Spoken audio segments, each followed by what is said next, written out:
Hello everyone, स्वागत है आपका एक और नए सेशन के अंदर। तो बच्चों, चैप्टर नंबर 5 चल रहा हमारा कॉन्सेप्ट ऑफ मार्केट। तो चलिए बच्चों, बिना टाइम को वेस्ट करे करते हैं आज की क्लास को कंटिन्यू। तो बच्चों, लास्ट क्लास के अंदर हमने मार्केटिंग मिक्स स्टार्ट कर दिया था और जिसके अंदर हमने प्रोडक्ट मिक्स के बारे में पढ़ लिया था और प्लेस मिक्स के बारे में पढ़ लिया था। प्रोडक्ट के अंदर देखा था कैसे कैसे डायमेंशंस होते हैं जो हमको ध्यान में रखने पड़ते हैं व्हाइल डिसाइडिंग अ प्रोडक्ट। और दूसरा हमने देखा था फिजिकल डिस्ट्रीब्यूशन कैसे करना है, कौन कौन से चैनल होते हैं, direct channel, indirect channel, mode of distribution हमने देखे थे, रोडवेज हो गया, वाटरवेज हो गया, पाइपलाइन हो गया, रेलवेज हो गया। ये सारी चीजें हम ध्यान रखते हैं। और हमने देखा था factors affecting channels of distribution, कि कौन कौन से ऐसे फैक्टर्स हैं जो हमको ध्यान में रखने पड़ते हैं कि हम डायरेक्ट बेचें या इनडायरेक्टली बेचें। वो हमने हेडिंग्स पढ़ी थी। डिटेल में क्लास 12 में पढ़ा जाएगा, अभी आपको सिर्फ हेडिंग्स पे ही ध्यान देना है। ओके। जो थर्ड आता है बच्चों, वो क्या आता है, वो है हमारा प्यारा सा प्रमोशन मिक्स। अब प्रमोशन मिक्स का मतलब क्या होता है, सबसे पहले तो ये समझते हैं। देखो, आपने एक प्रोडक्ट बना लिया, उसके अंदर बहुत बेहतरीन फीचर्स हैं, बहुत प्यारा प्रोडक्ट है, बहुत अच्छा प्रोडक्ट है। अब लेकिन कस्टमर तक इंफॉर्मेशन भी तो पहुंचानी है कि मार्केट में ये नया प्रोडक्ट आ चुका है, मार्केट में नया प्रोडक्ट एग्जिस्ट करता है। तो ये कैसे बताओगे? एडवर्टाइजमेंट के थ्रू। अखबार में पैम्पलेट आती है, अखबार में ऐड आती है, टीवी में ऐड आती है, सोशल मीडिया पे ऐड आती है, तो आप एडवर्टाइजमेंट कराते हो नहीं कराते हो? To get to know the customer कि हाँ भाई, हमारा एक प्रोडक्ट है मार्केट के अंदर पर्टिकुलर प्राइस पर ये अवेलेबल हो जाएगा, आप उसको ऑनलाइन भी खरीद सकते हो, अपने शॉप पर भी खरीद सकते हो। तो ये क्या है? ये है प्रमोशन मिक्स, कि किस तरीके से आप अपने प्रोडक्ट का प्रमोशन कर रहे हो, कस्टमर की नॉलेज में पहुंचा रहे हो कि आपका एक प्रोडक्ट है जो मार्केट में बिकता है। समझ में आ रहा है? इसे क्या बुलाया जाता है? प्रमोशन मिक्स बुलाया जाता है। क्लियर हो गया क्या लिखा हुआ है? It is usually necessary for the entrepreneur to inform the potential customer about the product availability and to educate the consumer using different promotional tools. Clear हो गया? ओके। और ये सब आप क्यों करते हो? जिससे आप अपनी सेल्स को बूस्ट कर सको, सेल्स को बढ़ा सको। क्लियर हो गया? ओके। तो प्रमोशन मिक्स का काम क्या क्या होता है? सबसे पहला, आपका जो प्रोडक्ट है उसकी इमेज बन जाती है कि हाँ भाई बढ़िया प्रोडक्ट है। दूसरा, आपके प्रोडक्ट की आइडेंटिटी क्रिएट हो जाती है, मार्केट में आपका प्रोडक्ट जाना जाता है कि हाँ इस टाइप का भी कोई प्रोडक्ट बिकता है। तीसरा, आपके प्रोडक्ट के बारे में कस्टमर जो होते हैं वो एजुकेट हो जाते हैं, उनको पता लग जाता है प्रोडक्ट कैसे यूज होता है। फोर्थ, आपकी सेल्स बढ़ जाती है, आपका प्रॉफिट इंक्रीज हो जाता है, कस्टमर सेटिस्फेक्शन एंश्योर हो जाता है कि हाँ कस्टमर खुश हो जाएगा हमारा। ठीक है। इसके अलावा आपका जो प्रोडक्ट है मार्केट के अंदर याद रहता है कि हाँ ये प्रोडक्ट मार्केट में है, एक बिकता है, कॉम्पिटिटर्स आप पे ध्यान देंगे।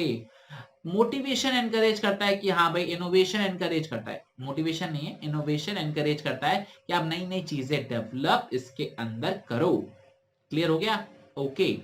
अब बात करते हैं टूल्स ऑफ प्रमोशन मिक्स या एलिमेंट्स ऑफ प्रमोशन मिक्स। मतलब ये प्रमोशन किस किस तरीके से किया जा सकता है। तो पहला होता है पर्सनल सेलिंग। पर्सनल सेलिंग का मतलब आपको पता होना चाहिए कि आप एक पर्सन वन टू वन किसी दूसरे पर्सन को प्रोडक्ट बेचता है, उसे क्या बुलाया जाता है? पर्सनल सेलिंग बुलाया जाता है। आप कभी कपड़े खरीदने जाते हो तो एक पर्टिकुलर पर्सन होता है जो आपको कपड़े दिखाता है। आप जूते खरीदने जाते हो किसी लोकल शॉप पे तो एक पर्सन होता है आपको जूते दिखाता है। मोबाइल खरीदने जाते हो तो मोबाइल दिखाता है। तो वो क्या है? एक पर्सनल सेलिंग, जब वन टू वन आपको बेचा जा रहा है। दूसरा होता है एडवर्टाइजिंग। एडवर्टाइजिंग आपने हर जगह देखी है, न्यूज़पेपर में देखिए, सोशल मीडिया पे देखिए, टीवी पे देखिए, होर्डिंग्स वगैरह देखें, वो सारी चीजें क्या कहलाती हैं? एडवर्टाइजमेंट कहलाती हैं। तीसरा होता है पब्लिसिटी। पब्लिसिटी का मतलब यहाँ पर क्या होता है कि आप अपने प्रोडक्ट को अलग अलग जगह पे पब्लिसाइज कर रहे हो। ये अनकंट्रोल्ड होता है। अनकंट्रोल का मतलब होता है ये आप अपने आप से नहीं करवाते हो, ये अपने आप होता है। जैसे लोग अपने आप के बारे में बात कर रहे होते हैं, न्यूज में आप चल रहे हो, तो वो क्या? पब्लिसिटी।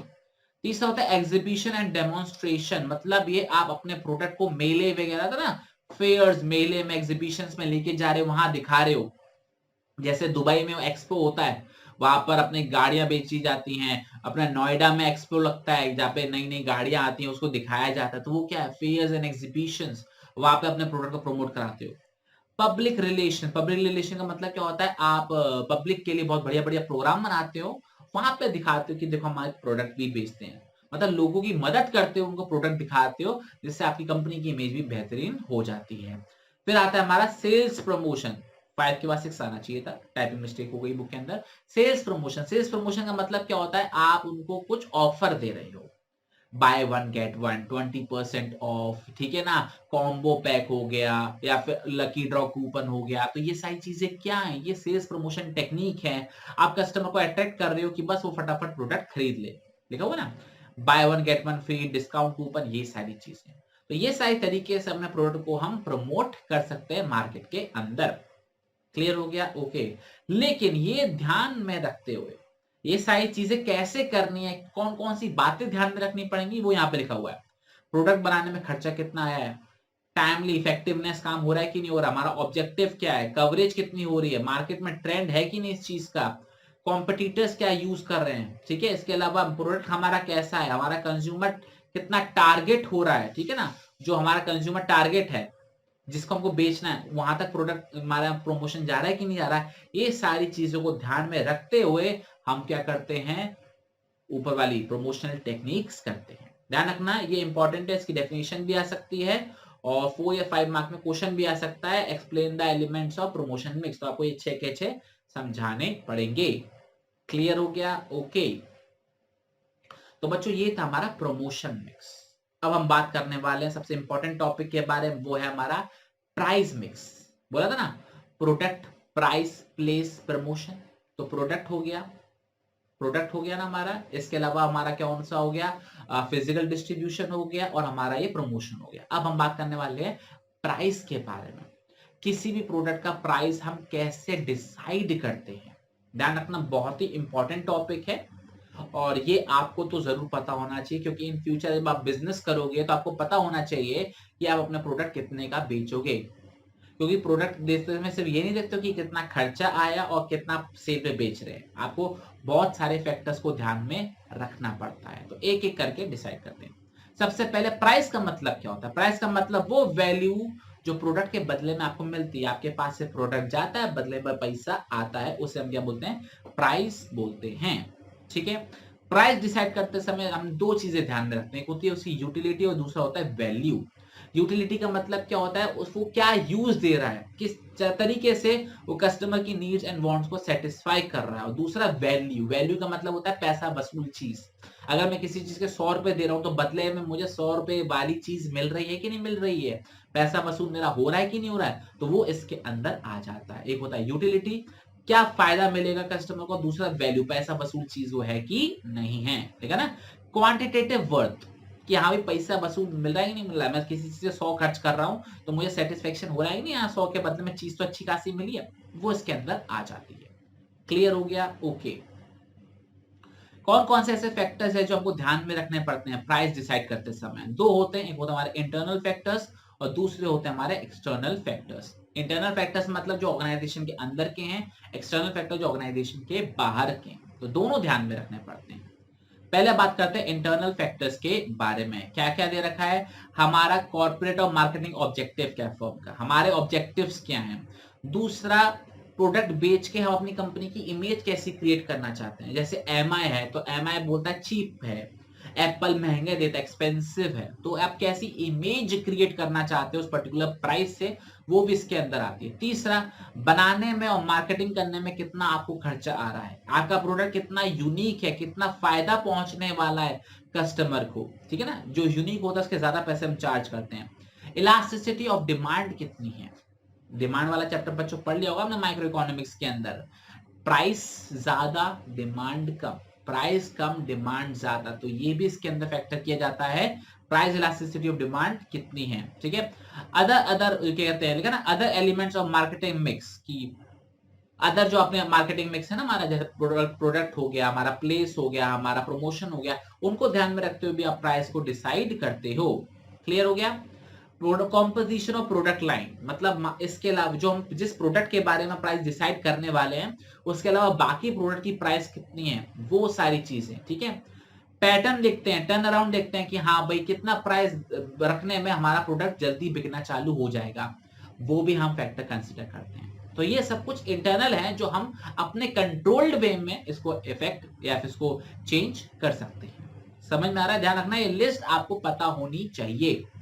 बिजनेस के पॉइंट ऑफ व्यू से बहुत इंपॉर्टेंट है, एग्जामिनेशन पॉइंट ऑफ व्यू से तो रट के लिख कर आना है, लेकिन जब आप बिजनेस करो या आपका कोई बड़ा बिजनेस स्टार्ट कर रहा है तो उनको ये पॉइंट्स बता देना कि भैया दीदी आप इन पॉइंट्स को ध्यान में रखना, प्राइस डिसाइड करते समय ऐसी कोई प्राइस डिसाइड मत कर लेना। क्लियर हो गया? ओके।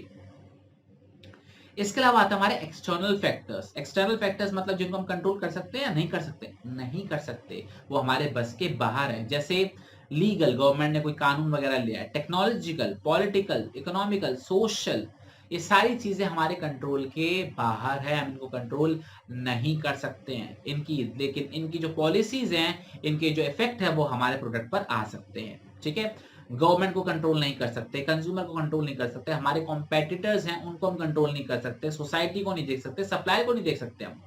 ये सारे फैक्टर्स हमारे कंट्रोल के बाहर हैं, लेकिन ये हमारे प्रोडक्ट की प्राइस को इफेक्ट कर सकते हैं। समझ में आ रही है चीज? ओके, आगे बढ़ते बच्चों। आगे क्या दे रखा है? External factors which exercise influence on pricing are. कौन कौन से एक्सटर्नल फैक्टर्स है जो हमारे प्राइस पे इफेक्ट करते हैं? मार्केट की कैरेक्टरिस्टिक्स, मार्केट किस तरीके का है, हमारी इकोनॉमी कैसी चल रही है, ऊपर की तरफ चल रही है, नीचे की तरफ चल रही है, मतलब ये अच्छी चल रही है, बुरी चल रही है, कंपटीशन कितना है, ज्यादा कंपटीशन है, कम कंपटीशन है। ज्यादा कंपटीशन होगा तो प्राइस कम रखनी पड़ेगी, कम कंपटीशन है तो प्राइस ज्यादा रख सकते हो। ठीक है, हमारे बार्गेनिंग पावर कितनी है कस्टमर्स की, कंज्यूमर्स की, वो कितना कम ज्यादा करवा सकते हैं हमसे। ठीक है ना, सप्लायर्स की बार्गेनिंग पावर कितनी है, वो कितने कम ज्यादा में हमको बेच सकते हैं। ठीक है, कॉम्पिटिटर क्या प्राइसिंग पॉलिसी फॉलो कर रहा है, वो सस्ता बेच रहा है तो हमें भी सस्ता बेचना पड़ेगा, वो महंगा बेच रहा है तो हम महंगा बेच सकते हैं। गवर्नमेंट के कंट्रोल क्या है, गवर्नमेंट कोई रूल्स एंड रेगुलेशन बना रहा है उस प्रोडक्ट के प्राइस को लेके।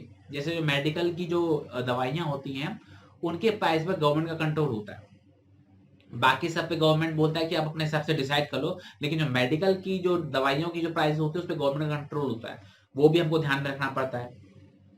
सोसाइटी को भी हमको ध्यान में रखना पड़ता है प्रोडक्ट की प्राइस को डिसाइड करते समय। क्लियर हो रहा है? ओके, आगे क्या दे रखा है? और भी बहुत सारे फैक्टर्स होते हैं। Customer cost of the product, बनाने में कितना खर्चा आया। Demand for the product, demand ज्यादा है तो प्राइस कम रखो, ज्यादा बिकेगा। ठीक है ना, डिमांड कम है तो ऑब्वियसली बात है प्राइस ज्यादा रखो को भी चलेगा। कंपटीशन कितना है, गवर्नमेंट के रूल्स एंड रेगुलेशन, कंज्यूमर का बिहेवियर क्या है, ऑब्जेक्टिव्स क्या है, टर्म्स ऑफ क्रेडिट क्या है। ऊपर वाले पॉइंट को घुमा फिरा के नीचे इन्होंने लिख दिया। ठीक है ना, कंक्लूजन ही दे रखा है। ओके, कोई डाउट बच्चों यहां तक आपको अभी तक? पक्का? ओके, आगे बढ़ते हैं। प्राइसिंग की इंपॉर्टेंस क्या है, आप प्रोडक्ट की प्राइस डिसाइड करते हो, ये इंपॉर्टेंट क्यों है? पहला, की टू रेवेन्यू, क्योंकि प्राइस ही डिसाइड करेगा कितना आपकी सेल्स होने वाली है, क्योंकि प्राइस ज्यादा होगी तो सेल्स कम होगी, प्राइस कम होगी तो आपकी सेल्स ज्यादा होगी, तो प्राइस बताएगा कि कितनी आपकी ज्यादा सेल कराएगा। दूसरा, अट्रैक्ट कस्टमर, जो प्राइस के हिसाब से कस्टमर अट्रैक्ट होता है। जैसे एप्पल की बात करें, जितना महंगा होता है उतना ही ज्यादा कस्टमर उसके पास जाते हैं खरीदने के लिए, और कुछ प्रोडक्ट होते हैं जो जितने ज्यादा सस्ते होते हैं उतने ही ज्यादा कस्टमर जाते हैं, तो आपके कस्टमर को अट्रैक्ट करने में भी काम आता है। तीसरा होता है एज ओवर कंपटीशन, आप अपने कॉम्पिटिटर्स से कैसे आगे बढ़ते हो। देखो, हमारा जो कस्टमर होता है वो कहता है मैं कम से कम खर्च करूं और बढ़िया से बढ़िया प्रोडक्ट मुझे मिले। कस्टमर की तो यही सोच है, कम से कम खर्च करूं और ज्यादा से ज्यादा बढ़िया सा बढ़िया प्रोडक्ट मुझे मिले। तो कंपेटिटर उनको कितने पे बेच रहा है उस हिसाब से आप अपनी प्राइस डिसाइड करो, जिस हिसाब से आपको कंपेटिटर के मुकाबले एक एज मिल जाए, आप एक कदम उससे आगे बढ़ जाओ। तो ये भी चीज आपको ध्यान में रखनी पड़ती है। ठीक है, ये इसका फायदा मिलता है। क्रूशियल टू प्रॉफिट, ज्यादा आपको ऑब्वियस सी बात है, अगर आपके प्राइस पर डिपेंड करेगा कि आप प्रॉफिट कितना कमा रहे, क्योंकि अल्टीमेट कस्टमर से कौन सा पैसा आता है, जो प्रोडक्ट की प्राइस होती है, जो सेलिंग प्राइस होती है। आजकल जो हमारे कंपनीज होती हैं वो कहती हैं कि हमको शॉर्ट टर्म में ज्यादा पैसा नहीं कमाना। शॉर्ट टर्म में क्या होता है, हम ज्यादा प्राइस चार्ज कर देते हैं, तो ऐसे में क्या होता है 10-15 कस्टमर तो आ जाते हैं, बाकी नहीं आते। तो वो कहते हैं कि हम लॉन्ग टर्म में पैसा कमाएंगे, वो प्राइस को कम रख देते हैं और कहते हैं कि हाँ भाई हम साल 2 साल में प्रॉफिट में कमा लेंगे, हम अभी ज्यादा से ज्यादा बेचना चाहते हैं, तो इसलिए वो प्राइस थोड़ी कम कर लेते हैं। Platform for achieving other objectives, तो भैया प्राइस की वजह से बाकी सारे जो अदर ऑब्जेक्टिव्स है वो भी अचीव कर लेते हैं। कौन कौन से ऑब्जेक्टिव्स हम अचीव कर लेते हैं? Profit maximisation in short term, अगर हमको कम समय के अंदर प्रॉफिट ज्यादा कमाना है तो प्राइस ज्यादा रखेंगे। Profit optimisation in long term, मतलब अगर लॉन्ग टर्म में पैसा कमाना है तो प्रॉफिट अब कम रखेंगे। मिनिमम रिटर्न कितना मिलना चाहिए इन्वेस्टमेंट पर, मतलब जितना पैसा लगाया उसके बदले में कितना प्रॉफिट कमा रहे हैं। Minimum return on sales turnover, कितना बेचना है, सेल्स वॉल्यूम। मार्केट शेयर कितना होना चाहिए, कितने परसेंट लोगों को हमको प्रोडक्ट बेचना चाहिए, ठीक है। Deep penetration of the market, market के कितना अंदर तक हम घुस गए हैं, ठीक है। नए मार्केट में जाना है, कॉम्पिटिटर्स को आउट रखना है, ठीक है। कंपटीशन के संग बराबर चलना है। कीपिंग पैरिटी विद कंपटीशन, मतलब ऐसा नहीं है कि कस्टमर से ऊपर जा रहे कस्टमर से नीचे जा रहे हैं, कंधे से कंधा मिलाकर टक्कर दे रहे हैं उनको, ठीक है। इसके अलावा जल्दी पैसा आ रहा है, जल्दी हमारे कस्टमर कन्वर्ट हो रहे हैं, जल्दी कैश हमारे पास आ रहा है, जल्दी जल्दी पैसा आ रहा है, जल्दी जल्दी सेल्स हो रही है। और इसके अलावा हम वीकर सेक्शन को, जो हमारे कमजोर लोग होते हैं, जो फाइनेंशियली कमजोर होते हैं, उनको हम सस्ते दामों प्रोडक्ट पहुंचा पाए। तो ये सारी चीजें भी हम ध्यान में रखते हैं प्राइस डिसाइड करते समय। क्लियर हो गया? ओके। कौन कौन से ऐसे मेथड्स है जो हम प्राइस डिसाइड करने में यूज करते हैं? How we actually what are the methods behind pricing? तो बहुत सारे मेथड्स होते हैं, एक एक करके डिस्कस करते हैं। एक होता है हमारा कॉस्ट प्लस प्राइसिंग मेथड, मतलब ये जितना खर्चा आएगा उसके अंदर प्रॉफिट जोड़ देंगे। वेरिएबल प्राइस मेथड, मतलब प्रोडक्ट को बनाने में जितना खर्चा आता है उसमें हम जोड़ देंगे। तीसरा base price and discount method, base price का मतलब इतना तो हम चार्ज करेंगे, इस पर हम डिस्काउंट दे सकते हैं। मार्केट रेट मेथड, मतलब जितने में बाकी बेच रहे हैं उतने पर हम बेच देंगे। स्किमिंग प्राइस मेथड, बच्चों स्किमिंग का मतलब होता है हायर प्राइस चार्ज करना, और पेनिट्रेटिव प्राइसिंग मेथड का मतलब होता है लो प्राइस चार्ज करना। स्किमिंग के आगे लिख दो हाई प्राइस चार्ज करना, और पेनिट्रेटिंग प्राइस के नीचे लिख दो लो प्राइस चार्ज करना, ठीक है। बाकी तो नॉर्मल है, नाम से पता लग रहा है। कॉस्ट प्लस मतलब जितना कॉस्ट आएगा उसमें प्रॉफिट मार्जिन जोड़ देंगे। वेरिएबल प्राइस मतलब जितना बनाने में खर्चा आता है, प्रोडक्शन में खर्चा आता है, उस पर हम ऐड कर देंगे। बेस प्राइस मतलब इतना मेटल रखेंगे। मार्केट में मतलब जो मार्केट में बिक रहा है, ठीक है। बाकी स्किमिंग बता दिया ज्यादा, और पेनिट्रेटिव बता दिया कम वाला। Logic clear? ओके। तो बच्चों अब आगे हम अपने कंक्लूजन के ऊपर। कंक्लूजन क्या रहेगा? Thus marketing mix as a future marketing strategy to boost sales and capture market area. It should be properly plan, realistic, attainable होना चाहिए, फ्लेक्सिबल होना चाहिए, इफेक्टिव और एफिशिएंट होना चाहिए। मतलब ये मार्केटिंग मिक्स में हमने चारों चीजें पढ़ ली, प्रोडक्ट पढ़ लिया, प्राइस पढ़ लिया, प्लेस पढ़ लिया, प्रमोशन पढ़ लिया। अब वो ये बोल रहे हैं कि जो मार्केटिंग मिक्स है ये फ्यूचर में हमारी सेल्स को बूस्ट करेगा, ज्यादा से ज्यादा एरिया को हम कवर कर पाएंगे। लेकिन उसके लिए क्या क्या चीजें होनी चाहिए? ये प्रॉपर्ली प्लान करा हुआ होना चाहिए हमारा मार्केटिंग मिक्स। दूसरा रियलिस्टिक होना चाहिए, ऐसे नहीं हवा हवा में बातें कर रहे हो, इमेजिनरी फिगर्स हमने इमेजिन कर लिए हो। तीसरा फ्लेक्सिबल होना चाहिए, मतलब ऐसा नहीं है कि आपने एक बार जो ठान लिया वही करना है, नहीं, सिचुएशन के हिसाब से फ्लेक्सिबल होना चाहिए। इफेक्टिव होना चाहिए, मतलब ऑन टाइम आपका काम कंप्लीट होना चाहिए। एफिशिएंट होना चाहिए, मतलब आपका कम खर्चे में काम होना चाहिए। इफेक्टिव का मतलब ऑन टाइम, और एफिशिएंट का मतलब होता है कम कॉस्ट में आपका काम कंप्लीट हो जाना चाहिए। क्लियर हो गया? ओके। अब एक कंक्लूजन दे रखा है। कंक्लूजन क्या दे रखा है? प्रोडक्ट, प्राइस, प्लेस, प्रमोशन का, कि कौन कौन सी बातें हैं जो हम ध्यान में रखते हैं। जैसे प्रोडक्ट है तो उसकी क्वालिटी क्या है, मटेरियल की, रॉ मटेरियल की, फीचर क्या है, ब्रांड क्या है, साइज क्या है, पैकेजिंग क्या है, सर्विस क्या है, जो हमने पिछली क्लास में पढ़ा था ना, उसको बस हाईलाइट दे रखा है। ये सारे फैक्टर्स हम प्रोडक्ट में ध्यान रखते हैं। प्राइस में प्राइसिंग पॉलिसी क्या है, लेवल प्राइसेस क्या है, हमारे मार्जिन कितने हैं, मतलब प्रॉफिट मार्जिन कितना है, डिस्काउंट वगैरह कितना है, डिलीवरी कैसे दे रहे हैं, पेमेंट टर्म क्या है, उधार कितना हो रहा है, इंस्टॉलमेंट दे रहे कि नहीं दे रहे हैं, ये सारी चीजें। प्लेस के अंदर चैनल ऑफ डिस्ट्रीब्यूशन देखते हैं, इंटरमीडिएट कितने रखना है, ये सारी चीजें ध्यान रखते हैं। प्रमोशन के अंदर पर्सनल सेलिंग कितनी रखनी है, एडवर्टाइजमेंट कितना रखना है, सेल्स प्रमोशन इफेक्टिव कितने करने हैं, पब्लिसिटी कितनी करनी है, मतलब जो हम ऑलरेडी पढ़ चुके हैं उसका कंक्लूजन पॉइंट यहाँ पर दे रखा है। क्लियर हो गया? ओके। अब आगे हमारा अगला टॉपिक वो क्या है? फैक्टर्स अफेक्टिंग मार्केटिंग मिक्स, मतलब प्रोडक्ट, प्राइस, प्लेस, प्रमोशन में हम कौन कौन से ऐसी बातें हैं जिनको हमको ध्यान में रखना पड़ता है। पहला है हमारा कंज्यूमर का बाइंग बिहेवियर, ठीक है। वो खरीदता कैसे है, वो जीता कैसे है, उसकी परचेसिंग पावर कितनी है, मतलब वो खरीद पाएगा नहीं खरीद पाएगा, उसके बाद उतना पैसा है कि नहीं पैसा है, ठीक है ना। उसका एटीट्यूड क्या है, वो किस, उसको कौन से प्रोडक्ट पसंद है, कौन से प्रोडक्ट पसंद नहीं है। लोकल एनवायरनमेंट क्या है, ठीक है।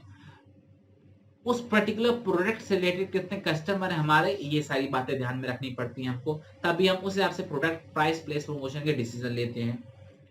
दूसरा है डीलर्स बिहेवियर। डीलर्स बिहेवियर का मतलब क्या होता है? जहां से हम माल लेकर आते हैं, ठीक है, मोटिवेशन कितना है, ठीक है, बीच में जो होते हैं हमारे बीच में हमारे जो होलसेलर रिटेलर्स होते हैं उनके बारे में बात हो रही है, ठीक है, और उनकी फाइनेंशियल स्ट्रेंथ कितनी है कि वो हमसे ज्यादा सामान खरीद पाके आगे बेच पाएंगे, नहीं बेच पाएंगे, वो कब बदल जाते हैं, कब किसका माल बेचना चालू कर देंगे, ये सारी चीजें ध्यान में रखनी पड़ती हैं। कंपटीशन का बिहेवियर हमको ध्यान में रखना पड़ता है कि हमारे कॉम्पिटिंग यूनिट्स कितनी है, कितने कॉम्पिटिटर्स हैं हमारे, उनके साइज कितना है, मतलब कि नंबर ऑफ कॉम्पिटिशन कितने हैं, उनकी स्ट्रेंथ कितनी है, ठीक है। इसके अलावा साइज मतलब बड़े लेवल छोटे लेवल, नंबर मतलब कितने कॉम्पिटिटर्स हैं, कौन कौन सी प्रैक्टिस फॉलो करते हैं, किस तरीके से कंपटीशन करते हैं, उनका मोटिव क्या है, डिमांड सप्लाई कितना चल रहा है, डिमांड सप्लाई मतलब डिमांड के उस प्रोडक्ट की कितनी डिमांड है, सप्लाई मतलब कितने कॉम्पिटिटर उस प्रोडक्ट को बेचने के लिए बैठे हुए हैं, ये सारी चीजें। गवर्नमेंट का बिहेवियर ध्यान रखना पड़ता है कि गवर्नमेंट बहुत सारे रूल्स बनाती है प्रोडक्ट से रिलेटेड, आप ये प्रोडक्ट बना सकते हो, ये नहीं बना सकते हो, इतनी प्राइस चार्ज कर सकते हो, इतनी प्राइस नहीं चार्ज कर सकते हो, कैसे कंपटीशन करना है। कुछ लोग होते हैं ना अपने कंपटीशन को खरीद लेते हैं, जैसे हमारे Amazon हो गया, बायजूस हो गया, ये क्या कहते हैं कंपटीशन जो नया बन रहा होता है उसी को खरीद लेते हैं। तो ये भी करना अलाउड है कि नहीं अलाउड है वो भी ध्यान रखना पड़ता है। क्या चीजें आपको नहीं करनी है, रिस्ट्रिक्टिव ट्रेड प्रैक्टिसेस, ठीक है, किस तरीके से आप एडवर्टाइज कर सकते हो, किस तरीके से आप प्रमोशन कर सकते हो, ये सारी चीजें भी आपको ध्यान में रखनी पड़ती हैं। क्लियर हो गया? ओके। और लास्ट टॉपिक देखा बच्चों, कांस्टेंट जगलिंग। जगलिंग का मतलब क्या होता है, इधर उधर भागना, ठीक है ना, कभी ये चीज का ध्यान रखो, कभी वो चीज का ध्यान रखो, ये मैं आपके लिए होमवर्क में दे रहा हूं, इसको तो आप रीड कर लेना। ओके, तो बच्चों इसी के साथ हमारा जो चैप्टर नंबर 5 है कॉन्सेप्ट ऑफ मार्केट, ये पूरी तरीके से कंप्लीट होता है। देखो इसके बाद क्वेश्चंस आने हमारे चालू हो गए। तो बच्चों ये हमारा पूरा चैप्टर जो है वो कंप्लीट हो चुका है, कॉन्सेप्ट ऑफ मार्केट, जिसके अंदर मैं पढ़ा मार्केट क्या होता है, ये पढ़ लिया, मार्केट एनवायरनमेंट को कैसे एनालाइज करते हैं ये हमने पढ़ लिया, मार्केट को रिसर्च कैसे करते हैं ये पढ़ लिया, और मार्केटिंग मिक्स पढ़ लिया, product price place promotion. 2 part deleted थे वो हमने नहीं पढ़े। क्लियर? ओके, तो चलिए बच्चों आज की क्लास को करते हैं यहीं पर समाप्त। अब आपसे मिलेंगे नेक्स्ट चैप्टर के अंदर, बड़ा ही मजेदार है, कैलकुलेशन होंगी उसके अंदर, कैलकुलेटर लेके बाद में साथ में, एग्जाम में कैलकुलेटर अलाउड नहीं है लेकिन ठीक है बच्चों। तो नेक्स्ट क्लास में मिलते हैं नेक्स्ट चैप्टर के साथ, तब तक अपना बहुत ख्याल रखना, पढ़ते रहना और इस चैप्टर को अच्छे से रिवाइज कर लेना। जय हिंद, जय भारत, बाय बाय।